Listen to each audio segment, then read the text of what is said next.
बहुत समय पहले की बात है। एक विशाल राज्य का राजा अपनी बुद्धि, पराक्रम और वैभव के लिए प्रसिद्ध था। उसके पास सब कुछ था, धन, दौलत, महल, सेना, नौकर चाकर, पर फिर भी उसके मन में शांति नहीं थी। हर रात वह बेचैन होकर करवटें बदलता और सोचता, इतनी संपत्ति होने के बाद भी मैं सुखी क्यों नहीं हूँ। एक दिन राजा ने सोचा कि उसे किसी सच्चे ज्ञानी से मिलना चाहिए। उसने अपने मंत्रियों से पूछा, क्या हमारे राज्य में कोई ऐसा व्यक्ति है जो वास्तव में शांत और प्रसन्न है? मंत्री ने उत्तर दिया, महाराज, एक सन्यासी हैं जो जंगल के पास एक छोटे से आश्रम में रहते हैं। वे न किसी से कुछ लेते हैं, न किसी से कुछ मांगते हैं, हमेशा मुस्कुराते रहते हैं।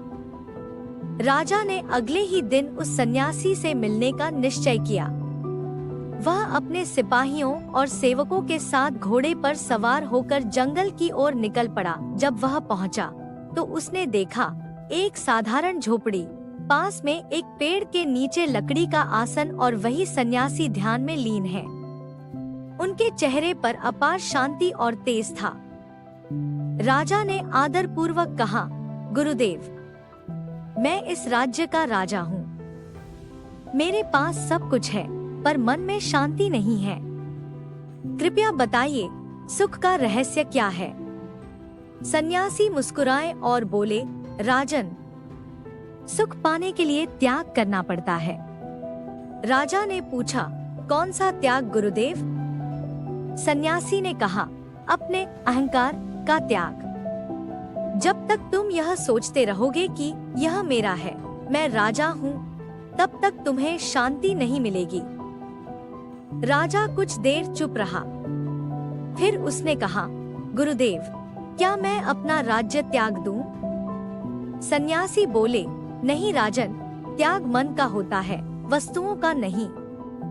अगर तुम राज्य चलाते हुए भी अपने मन को निर्मल रखो, लालच और घमंड से दूर रहो, तो तुम सच्चे सन्यासी हो। राजा ने पूछा, गुरुदेव, मैं यह कैसे कर सकता हूँ? सन्यासी ने एक प्याला पानी से भरा और राजा के हाथ में दिया। बोले, इसे लेकर मेरे आश्रम के चारों ओर घूमो, लेकिन पानी की एक बूंद भी नीचे न गिरने पाए। राजा ने सावधानी से घूमना शुरू किया। चारों ओर पक्षियों की आवाजें, हवा की सरसराहट, पर उसका ध्यान सिर्फ प्याले पर था। जब वह लौटा, तो पानी पूरा था। सन्यासी ने मुस्कुराकर कहा, राजन, जैसे तुमने ध्यान प्याले पर केंद्रित रखा, वैसे ही अगर तुम अपने कर्तव्यों में लीन रहकर ईश्वर को याद रखो, तो जीवन में शांति अपने आप आ जाएगी। राजा को आज सच्चा ज्ञान मिल चुका था। उसने झुककर सन्यासी के चरणों में प्रणाम किया और मन ही मन निश्चय किया कि अब वह अपने राज्य का संचालन लोभ और अहंकार छोड़कर करेगा। उस दिन के बाद से राजा सुखी हो गया और उसका राज्य भी शांत और समृद्ध हुआ। मोरल: सच्चा त्याग वस्तुओं का नहीं, अहंकार का होता है।